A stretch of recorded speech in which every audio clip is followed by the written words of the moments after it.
सब प्रेम साहिब बंदगी।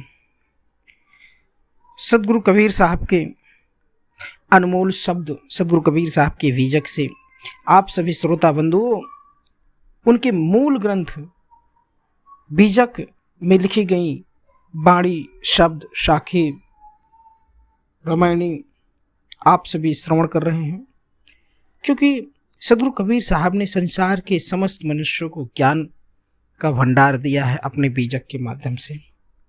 सदगुरु कबीर साहब कहते हैं रामायणी नंबर 78 में सदगुरु कबीर साहब किस प्रकार से संसार के समस्त मनुष्यों को समझाते हैं कि मानुष जन्म चूके हूँ अपराधी, यह तन केर बहुत है साझी।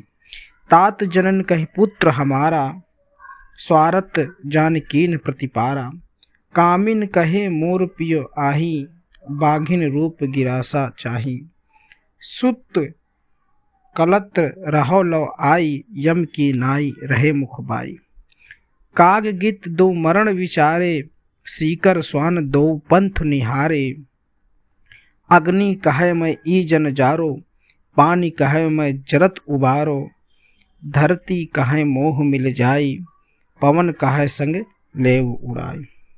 तेहि घर को घर कहे गवारा, शो बैरी होए गले तुम्हारा।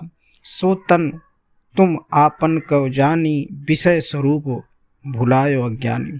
सदगुरु कबीर साहब कहते हैं, समझाते हैं, मनुष्य, ये संसार के लोगों, यह शरीर जो तुमने पाया है उत्तम शरीर प्राप्त कर कर भी यदि तुम अपना कल्याण करने में असमर्थ हो तो यह तुम्हारी भयंकर भूल है। इस मानव शरीर को पाकर भी तुम कल्याण नहीं कर पाते हो और तुम अपराधी बन जाओगे तो स्वर्ग। सदगुरु कबीर साहब ने कहा है कि शरीर को गर्व और व्यर्थ है, क्योंकि यह तो केवल तुम्हारा भी नहीं, माता पिता कहते हैं कि हमारा पुत्र है और बुढ़ापे का सहारा मानकर तुम्हारा पालन पोषण किया है। तुम्हारी पत्नी कहती है कि या तो मेरा पति है, वशीभूत होकर सिंघनी का रूप में तुम्हें अपना भोजन बनाना चाहती और तुम्हें प्रीतम कहकर तुम्हारे शरीर पर अपना अधिकार जमाती। पत्नी भी कहती है कि आप तो मेरे स्वामी हो, आपका ऊपर मेरा पूरा अधिकार है, पूरे शरीर पे मेरा अधिकार है, पत्नी यह कहती है। इसी तरह पुत्र आदि भी ध्यान लगाए बैठे रहते हैं कि उनकी इच्छा पूर्ति के लिए तुम क्या कर सकते हो। अपने बेटा के लिए धन दौलत इकट्ठा कर दो, पत्नी के लिए गहना बनवा दो, सब के लिए तुम पूर्ति करो। यह सब चाहते हैं, सब स्वार्थ से प्रीत करते हैं, स्वार्थ के बिना कोई प्रीत नहीं करता, तथा यम की तरह तुम्हें निचोड़ना चाहते हैं। इसी तरह कौवा और गिद्ध तुम्हारे मन की प्रतीक्षा में बैठे हैं और मरने की प्रतीक्षा कर रहे हो कि तुम कब मरते हो, जिससे वह तुम्हारे शरीर को नोच कर अपनी भूख शांत कर सके।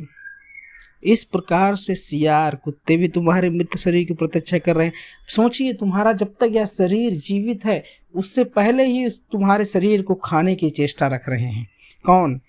उधर गिद्ध कौवा, उधर भूख शांत करने के लिए, अपनी सुधा मिटाने के लिए तुम्हारे शरीर का इंतजार करती है। इस शरीर का कुत्ते भी तुम्हारे शरीर का इंतजार करते हैं। इतना नहीं, मरणोपरांत शरीर का अग्नि तत्व अग्नि में, जल तत्व जल में, पृथ्वी तत्व पृथ्वी में और वायु तत्व वायु में विलीन हो जाते हैं।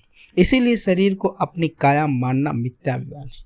जो लोग कहते हैं मेरी शरीर है, मेरा सब कुछ है, मैं इस शरीर को बड़ा शेड्यूल बना लूँ, बड़ा क्या कहते हैं आकर्षक बना लूँ, बड़ी इसकी सेवा कर लूँ, यह शरीर तुम्हारा नहीं है, यह नाश्वर है, एक दिन खत्म हो जाएगा।